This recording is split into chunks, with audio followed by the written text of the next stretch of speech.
Concept చెప్పిన తర్వాత మిగిలిన విషయాలు నేను మాట్లాడతాను. మీకెవరికైనా ఏమండి ఉన్నాయి కదా, స్టేట్ రీఎంబర్స్మెంట్ ఇచ్చేది డిగ్రీ వరకు ఇచ్చి వదిలేస్తున్నాం, లేదంటే పీజీ వరకు వాళ్ళకు నచ్చిన కోర్సులకు ఇస్తున్నాం. ఎండీలకు పోవాలన్నా విదేశాలకు పోవాలన్నా ఎక్కడ డబ్బులు లేవు. వీళ్ళ టాలెంట్ ఎలిమెంటరీ స్కూల్కో హై స్కూల్కో పరిమితం చేయడం కరెక్ట్ కాదు.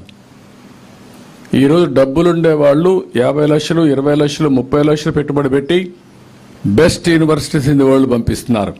నేను అందుకే విదేశ విద్యా విధానం తీసుకొచ్చాను. ఆ విదేశ విద్య కూడా కొంతమందికే పరిమితం అవుతుంది. 1000 కోట్ల రూపాయలు ఇవ్వాలంటే ఇవ్వలేనప్పుడు కనీసం 1000 కోట్ల రూపాయలు పెట్టుబడి మనం పెట్టే పరిస్థితి వస్తే కనీసం ఇంట్రెస్ట్ ఇచ్చి గ్యారంటీ ఇవ్వగలిగితే వీళ్ళు అక్కడ చదువుకున్న తర్వాత 4-5 ఏళ్లలో దానికంటే 100 రెట్లు ఎక్కువ సంపాదిస్తారు. 100 రెట్లు ఎక్కువ సంపాదిస్తే ఈ 4-5 లక్షలు 20 లక్షలు 10 లక్షలు కట్టడం పెద్ద కష్టం కాదు. ఒక స్టార్టప్ కంపెనీ, ఒక ఆలోచన, ఒక ఇన్నోవేషన్ వస్తే దాంతో ఎక్కడికో ఊహించిన ఫలితాలు వస్తున్నాయి. ఈరోజు కెరియర్ ప్రారంభంలోనే మంచి యూనివర్సిటీలు మీరు చదువుకుంటా ఉంటే ప్లేస్మెంట్ వచ్చి ఆటోమేటిక్గా మిమ్మల్ని ఫైనల్ ఇయర్ అవుతారు రమ్మని చెప్పి ప్లేస్మెంట్ ఆర్డర్ ఇస్తున్నారు. ఇప్పుడు ఫర్ యానం ఎంత ప్యాకేజ్ ఇచ్చే పరిస్థితికి వచ్చేసారు. సంవత్సరం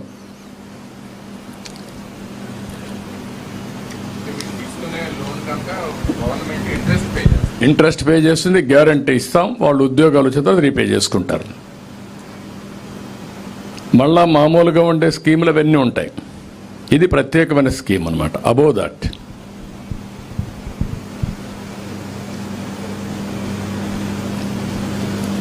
మీరేమన్నా మాట్లాడతారమ్మా ఈ స్కీమ్ గురించి?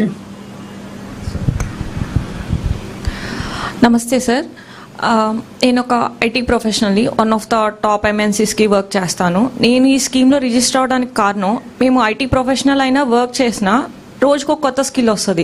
We have to enhance our skills.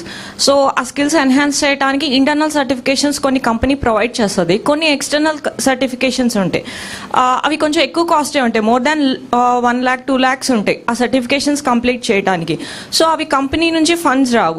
మాకు ఇలాంటి స్కీమ్స్ ఎలా ఉపయోగపడతాయి అంటే, లైక్ మా శాలరీలోంచి మనీ యూజ్ చేసి అంత పెట్టడం ఎందుకు అని ఒక్కొక్కసారి ఆగిపోతాం సార్ సర్టిఫికేషన్స్ చేయకుండా.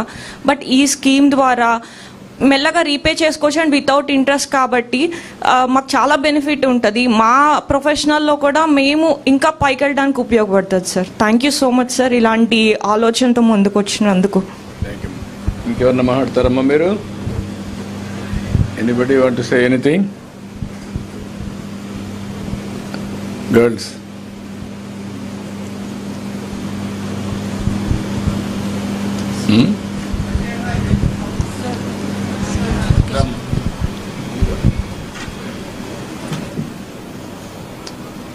అందరికీ నమస్తే. నేను ఒక IT professional in the sense of I'm working in the biomedical background. నేను ఒక టాప్ ఎంఎన్సీలో వర్క్ చేసిన తర్వాత అక్కడ నాకు గ్రోత్ లేక నేను మళ్ళీ స్టార్టప్కి షిఫ్ట్ అయ్యాను.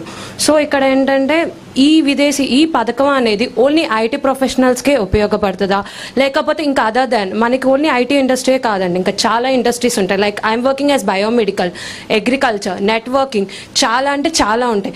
సో మనం మెయిన్గా ఐటీ వైపే కాకుండా ఇంకా వేరే వైపు కూడా ఫోకస్ చేస్తే అది వేరే వాళ్ళకి కూడా ఉపయోగపడుతుంది. సో ఐటీఏ కాదు, ఇంకా చాలా డొమైన్స్ మనకి ఉపయోగపడేలాగా ఉంటే అందరికీ ఒక మారుమూల ప్రాంతం నుంచి కూడా ఓకే మన దగ్గర ఈ స్కిల్ ఉంది, దీనివల్ల ఓకే మేము అగ్రికల్చర్ చేయాలనుకున్నాం, why not agriculture in MNC అంటే అట్లాంటి వాటికి కూడా ఏమైనా ఉపయోగపడే అవకాశాలు పెంపొందించుకుంటే చాలా మందికి ఉపయోగపడుతుంది, అది ముందుకు వస్తారు కూడా అని భావిస్తున్నాను. అది ఎలా ఉపయోగపడుతుంది దీంతో? ఇప్పుడు మనం గుర్తుపెట్టుకోవాల్సింది ఇక్కడ స్కిల్ డెవలప్మెంట్ అనేది ఒక ఐటీకే కాదు, ఆల్ వాక్స్ ఆఫ్ లైఫ్. ఒకప్పుడు ఇన్ఫర్మేషన్ టెక్నాలజీ అనేది ఎవరికి ఊహించిన విధంగా ఎగ్జాక్ట్గా 20-30 ఏళ్ల ముందు 94లో ఇంటర్నెట్ రెవల్యూషన్ వచ్చింది. బిల్ గేట్స్ ఎప్పుడైతే ఇంటర్నెట్ రెవల్యూషన్ తీసుకొచ్చాడో ప్రపంచం అంతా గ్లోబల్ విలేజ్గా తయారైంది. ఆ రోజు మనం ఐటీ చదువుకుంటే అవకాశాలు ఉన్నాయని విజువలైజ్ చేశాం. It is only visualisation. కానీ కొంతమంది నమ్మలేదు. నేను పదే చెప్పి వీళ్ళకందరికీ ఉద్యోగాలు ఇప్పించడానికి హైటెక్ సిటీ కట్టాను. అది మొదటి ప్రారంభం, మొదటి బీజం. అది ఎప్పుడైతే హైటెక్ సిటీ కట్టారో దానికి కావలసిన రిసోర్సెస్ కావాలి. అంటే పని చేసే వాళ్ళకు ఉద్యోగాలు ఇవ్వాలి, చదువుకోవడానికి కాలేజీలు కావాలి.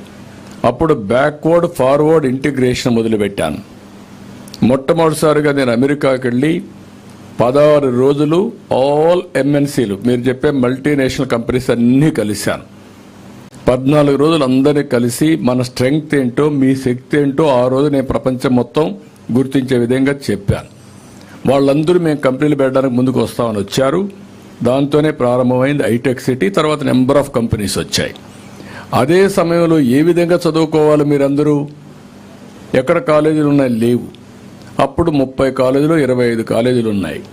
అక్కడి నుంచి నేనే ఆ ఫైల్స్ మోసుకొని ఢిల్లీకి వెళ్ళి ఏదైతే ఆ రోజు medical education technical education council ఉంటే వాళ్ళ దగ్గరికి వెళ్ళి నేను చేశాను. ఇప్పుడు కూడా జ్ఞాపకం నాకు. కర్ణాటకలో ఒక అతను ఉండేవాడు ఆ రోజు ఈ యొక్క దీనికి హెడ్గా. ఆయన దగ్గర పోయి మొత్తం చేయించాను. చేయించిన తర్వాత ప్రతి ఒక్క రెవెన్యూ డివిజన్కి ఒక ఇంజనీరింగ్ కాలేజీ పెట్టాం. ఆ కాలేజ్ చూసినప్పుడంతా మీకు గుర్తొచ్చేది నేను ఈ కాలేజీ చదువుకోవాలని. అక్కడి నుంచి ప్రారంభమైంది. మీరు చదువుకున్నారు, ఉద్యోగాలు వచ్చాయి. బిగినింగ్లో మీరు ఉద్యోగాలు చేసేవాళ్ళు. ఉద్యోగాలు చేసినప్పుడు నేను చెప్పేవాడిని, ఉద్యోగం చేయడం కాదు, జాబ్ వర్క్ కాదు. అప్పట్లో అమెరికాలో రాత్రుల్లో డాక్టర్లు అందరూ పనిచేస్తే ప్రిస్క్రిప్షన్ ఇస్తే తెల్లవారితో మీరంతా టైపింగ్ చేసేవాళ్ళు. ఇది కాదు కావాల్సింది, ప్రోడక్ట్స్ తయారు చేయాలని చెప్పేవాడిని. తర్వాత ప్రోడక్ట్స్కి వచ్చారు. ప్రోడక్ట్స్ అయిన తర్వాత నేను చెప్పాను, మీరు ఉద్యోగం కోసం కాదు, ఉద్యోగాలు ఇచ్చే శక్తి మీకు రావాలి. అంటే ఏంటి? మీరే 10 మందికి ఉద్యోగాలు ఇవ్వాలి. అక్కడే స్టార్టప్ కంపెనీలు వచ్చాయి. ఈరోజు మీరు చూస్తే ఒకప్పుడు ఇవన్నీ లేవు. క్లౌడ్ ఫండింగ్ అనో లేకుంటే క్లౌడ్ డేటా సెంటర్స్ అనో ఇవన్నీ లేవు. ఇప్పుడు అన్నీ వచ్చేసాయి. ఇప్పుడు రాబోయే రోజుల్లో ఆర్టిఫిషియల్ ఇంటెలిజెన్స్ వచ్చింది. ఏంటి ఆర్టిఫిషియల్ ఇంటెలిజెన్స్? ఏ డెసిషన్ అయినా సరే తీసుకోవాలంటే ఆర్టిఫిషియల్ ఇంటెలిజెన్స్ ఉపయోగిస్తే 90% అక్యురసీ ఆఫ్ డెసిషన్ మేకింగ్కి వస్తారు మీరు. ప్రపంచంలో ఉండే నాలెడ్జ్ అంతా కంప్యూట్ చేసి మీరు ఏ నిర్ణయం తీసుకోవాలన్నా కరెక్ట్ నిర్ణయం ఏదని అడిగితే మీకు నిర్ణయం వచ్చే పరిస్థితికి వస్తుంది. చదువులో కానీ, వ్యవసాయం కానీ, ఇంకొకటి కానీ. దానివల్ల ఇప్పుడు నిర్ణయాలు చేసే నాయకుడు కానీ మంచివాడైతే మంచి నిర్ణయం చేస్తే 70-80% కరెక్ట్గా ఉంటుంది. కొంతమంది 20%, 10%. అందుకే ఈ ఇబ్బందులు వస్తున్నాయి. భవిష్యత్తులో నిర్ణయం చేయడం, ఏ నిర్ణయం మంచి నిర్ణయం నిర్ణయించుకోవడానికి 80-90% మీకు డెసిషన్ వచ్చేస్తుంది. అక్కడి నుంచి మీరు ఒక 5% మైండ్ అప్లై చేసి ఇది రైటా రాంగా జడ్జిమెంట్ తీసుకుంటే సక్సెస్ రేట్ పెరుగుతుంది. ఆ సందర్భంలో మీరు చూస్తే ప్రపంచమే మారబోతా ఉంది. సర్వీస్ సెక్టర్లో ఇండియన్స్, మన వాళ్ళు భారతీయులు ప్రపంచం అంతా వెళ్ళిపోయారు. ఇప్పుడు ఆ అమ్మాయి చెప్పినట్టు ఇది ఐటీకే పరిమితం కాదు. ఐటీ అనేది బ్యాక్ బోన్ అన్నాను. ఒక వ్యవసాయంలో పెను మార్పులు వస్తున్నాయి. ఒక డ్రోన్ వచ్చేసింది. డ్రోన్ వచ్చి ఇప్పుడు మనం అనవసరంగా పెస్టిసైడ్ కొడతానే ఉంటాం. అనవసరంగా కొట్టక్కర్లేదు. ఊరికి ఒకసారి డ్రోన్ పంపిస్తే ఏ పొలంలో ఎక్కడ తెగులుందో అది తీసుకొస్తుంది. అక్కడి నుంచి ఇంకో డ్రోన్ పంపిస్తే తెగులుండేది ఎక్కడనే కొట్టి తెగులు లేకుండా చేస్తుంది. అంటే పొలం అంతా కొడతా ఉంటాం, 4 సార్లు కొడతాం, అది కూడా తెలియకుండా కొడతా ఉంటాం. ఇంకా పరిస్థితి రాదు. ఇట్లా అగ్రికల్చర్లో కూడా ప్రెసిషన్ వస్తుంది, మోడర్నైజేషన్ వస్తుంది, ప్రొడక్టివిటీ పెరుగుతుంది, పర్ఫార్మెన్స్ ఇంప్రూవ్ అవుతుంది. ఈ విధంగా అగ్రికల్చర్ కావచ్చు, వెటనరీ కావచ్చు, లేకపోతే మీరు ఏదైనా తీసుకోండి, అన్నిట్లో కూడా పెను మార్పులు వస్తున్నాయి. అవన్నిటి కూడా మీ పిల్లలు ఎవరైతే ఉన్నారో మీ స్కిల్స్ కానీ, కెపాసిటీస్ కానీ, మీ నాలెడ్జ్ని పెంచుకోవడానికి పూర్తిగా సహకరిస్తాం. ఒక ఫీల్డ్కి పరిమితం కాదు ఇది. మీ నాలెడ్జ్ని పెంచుకోవడానికి, హైయర్ ఎడ్యుకేషన్కి, రెండో స్కిల్ డెవలప్మెంట్కి, కెపాసిటీ బిల్డింగ్కి ఏ కోర్సులు ఉంటాయి. ఒకప్పుడు ఎంబీఏ ఉండేది కాదు. అందరూ అన్నారు ఎంబీఏ అంటే ఏంటని. ఆ రోజు నేను ఐఎస్బి పెట్టాను. ఈరోజు ఐఎస్బి ఒక ప్రీమియర్ ఇన్స్టిట్యూట్ అయింది. మీరు చదువుకుంటారు, ఎట్లా మేనేజ్ చేయాలో నేర్చుకోవాల్సిన అవసరం ఉంది. దానికి స్పెషలైజేషన్, మార్కెటింగ్, ఆర్గనైజేషన్, కమ్యూనికేషన్, ఏదైనా కానీ దీన్ని చదువుకున్న తర్వాత మీకు మేనేజ్మెంట్ టెక్నిక్స్ వస్తే లీడర్షిప్ బ్యాండ్విత్ పెరుగుతుంది. మీకు మీ ఆలోచన విధానం డిఫరెంట్గా ఉంటుంది. ఇంటర్పర్సనల్ రిలేషన్స్ ఇవి చాలా ఉన్నాయి, అవన్నీ ఇప్పుడు మాట్లాడ కరెక్ట్ కాదు. దిస్ ఇస్ వేర్ నేను మిమ్మల్ని కోరేది ఏంటంటే ఆడపిల్లల్ని మీకు స్కై ఈజ్ ది లిమిట్, మీ ఆలోచనకు రెస్ట్రిక్షన్స్ లేవు. అందుకే నేను అన్నాను కళలకు రెక్కలని. మీరు కళల కంటే మీకు రెక్కలు తోడి అవి సాధించడానికి మేము ఉపయోగపడతాం.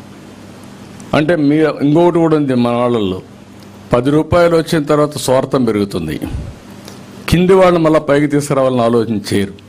అట్లా కాకుండా కంటిన్యూగా ప్రతి ఒక్కరూ ఆలోచించాల్సింది, మనం పైకి వస్తే మన వాళ్ళు పక్క ఊర్లోనే, మన ఊర్లోనే, మన బంధువులు, స్నేహితులు, మన ఊరస్తులో చాలామంది ఇంకా వెనుబడి ఉంటారు. వాళ్ళకు హెల్పింగ్ హ్యాండ్ మీరు ఇవ్వాలి. అది ఇవ్వగలిగితే it is a continuous process.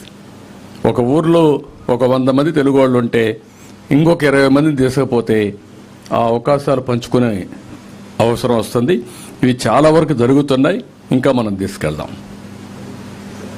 మీకు కావాల్సింది ఒకప్పుడు ఆడబిడ్డ బయట రావాలంటే భయపడే పరిస్థితి నుంచి మీరు ఏ కంపెనీకి కావాలంటే ఆ కంపెనీకి పోయి పనిచేసే పరిస్థితి వచ్చారు ఇప్పుడు. ఒకప్పుడు నేను ఉన్నప్పుడు రాత్రిలో ఆడబిడ్డలు వచ్చేవాళ్ళు కదా పనిచేయడానికి హైదరాబాద్లో. అప్పుడు 3 షిఫ్ట్స్ ఉండేటివి. నేనే ఫస్ట్ టైం భారతదేశంలో 3 షిఫ్ట్లు పెట్టి ఆడపిల్లలకు ప్రొటెక్షన్ ఇచ్చి రావడానికి పోవడానికి ట్రాన్స్పోర్ట్లు ఇవన్నీ పెట్టి ఆ రోజు మేము ఇచ్చాం. దానివల్ల నైట్ షిఫ్ట్లో కూడా మీరు పనిచేసే పరిస్థితికి వచ్చారు.